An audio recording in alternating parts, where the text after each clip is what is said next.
শুরুটা জামাল ভুঁইয়াকে দিয়ে 2013 সালে বাংলাদেশের জাতীয় ফুটবল দলের প্রথম প্রবাসী ফুটবলার হিসেবে আবির্ভাব হয় ডেনমার্কের এই তরুণ তুর্কির। সেই থেকে শুরু। এরপর জামালের দেখানো পথে একে একে হেঁটে বাংলাদেশি ফুটবলে যুক্ত হন তারেক রায়হান কাজী, ফাহমিদুল ইসলাম ও সৈয়দ শাহ কাজেম। সবশেষ তুরুপের তাস হিসেবে লাল সবুজের শিবিরে আবির্ভাব হয় হামজা চৌধুরীর, যিনি কিনা বাংলাদেশের ফুটবলের এই সময়কার সবচেয়ে বড় বিজ্ঞাপনী বলা চলে। বাংলাদেশের ফুটবলে একসাথে 5 প্রবাসী, তাদের নিয়ে আজকের এই আয়োজন।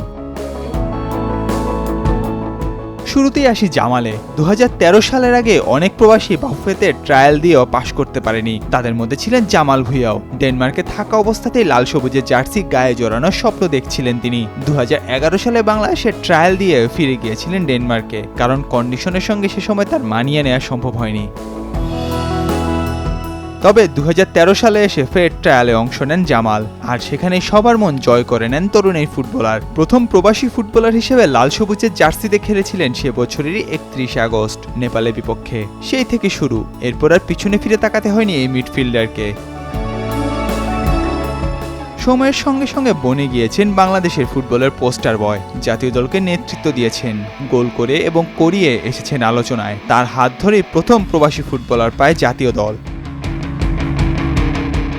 জামালের জাতীয় দলে নাম লেখানোর দীর্ঘ 6 বছর পর দ্বিতীয় প্রবাসী হিসেবে লাল সবুজের জার্সি গায়ে জড়ান তারেক রায়হান কাজী।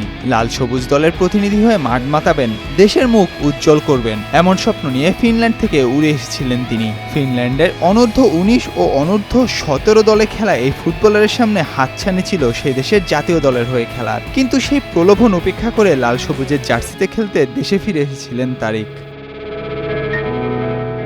90 দশকের ঘরের ক্রিকেটের পরিচিত মুখ হালিম শাহ। প্রথম শ্রেণীর ক্রিকেটে ভালো করলেও কখনো জাতীয় দলে খেলা হয়নি তার। ক্রিকেটার বাবার স্বপ্ন পূরণ করেছেন সৈয়দ শাহ কাজেম। তবে তিনি ক্রিকেটার হননি, হয়েছেন ফুটবলার। সেই ধারাবাহিকতায় কানাডা প্রবাসী এই ফুটবলারকে বাংলাদেশের জার্সিতে দেখা গিয়েছে।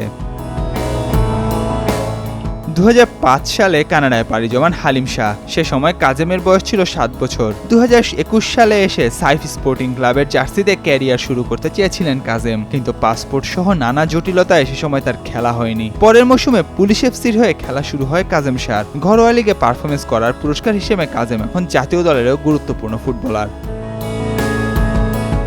এদিকে প্রবাসী হামজা চৌধুরীকে নিয়ে যখন আলোচনা পুরো দেশ, তখন বড় চমক হয়ে আসে ইতালি ফুটবলার ফাহমিদুল ইসলামের নাম। ভারতের বিপক্ষে ম্যাচকে সামনে রেখে কোচ হ্যাভিয়ার কাবরেরার প্রাথমিক দলে ফাহমিদুলের অন্তর্ভুক্তিতে শুরু হয় নতুন করে আলোচনা। তিনি ইতালির সিরিয়ে ডি লিগের ক্লাব ওলভিজা ক্যাসিলিওর হয়ে লেফট ব্যাক ও লেফট উইং ব্যাক হিসেবে খেলেন। বর্তমানে বাংলাদেশ দলের হয়ে সৌদি আরবে ক্যাম্পে রয়েছেন তিনি। ইতোমধ্যে দলের হয়ে প্রস্তুতি ম্যাচেও নিজেকে মেলে ধরেছেন। ভারতের বিপক্ষে খেলার সম্ভাবনা থাকলেও শেষ পর্যন্ত সেটি হয়তো তার হয়ে উঠছে না, কেননা সৌদি আরবে ক্যাম্প শেষে দল দেশে ফিরলেও দলের সঙ্গে আসা হয়নি ফাহমিদুলের, যে কারণে তিনি উড়ে গিয়েছেন ইতালিতে। যে কারণে শঙ্কা জেগেছে বাংলাদেশের বিপক্ষে তার খেলা নিয়ে। আগামী 20 মার্চ সকালে বাংলাদেশ দল ভারতের শিলংয়ের উদ্দেশ্যে দেশ ছাড়বে। লাল সবুজের দলের মুকুটে সর্বশেষ যুক্ত হওয়া পালকটির নাম হামজা চৌধুরী। গেল 4-5 বছর ধরে প্রবাসী হামজা দেওয়ান চৌধুরীকে নিয়ে কাজ করছিল দেশীয় ফুটবলের সর্বোচ্চ নিয়ন্ত্রক সংস্থা বাফুফে। ইংলিশ ক্লাব লিস্টার সিটিতে খেলার সময় ডিফেন্ডার জড়িয়েছিলেন ইংল্যান্ডের যুব দলের জার্সি। বড় ক্লাবে খেলার সঙ্গে ইংল্যান্ডে বয়সভিত্তিক দলের হয়ে মাঠ পাতানো হামজাকে পেতে সব চেষ্টাই করে আসছিল বাফুফে। সেই ধারাবাহিকতায় 2024 সালে লিস্টার সিটি ও ইংলিশ ফুটবল অ্যাসোসিয়েশন থেকে ছাড়পত্র মেলে হামজার। অনেক চিঠি চালাচালির পর গত বছর বিশ্ব ফুটবলের নিয়ন্ত্রক সংস্থাও হামজাকে বাংলাদেশের হয়ে খেলার অনুমতি দেয়। ইতোমধ্যে দেশেও চলে এসেছেন হামজা। সবকিছু ঠিক থাকলে হামজা চৌধুরীর মতো একজন গ্লোবাল স্টারকে 25 মার্চ ভারতের বিপক্ষে ম্যাচে লাল সবুজের জার্সিতে অভিষিক্ত হতে দেখা যাবে। নাহিয়ান আরফিন, নয়া দিগন্ত।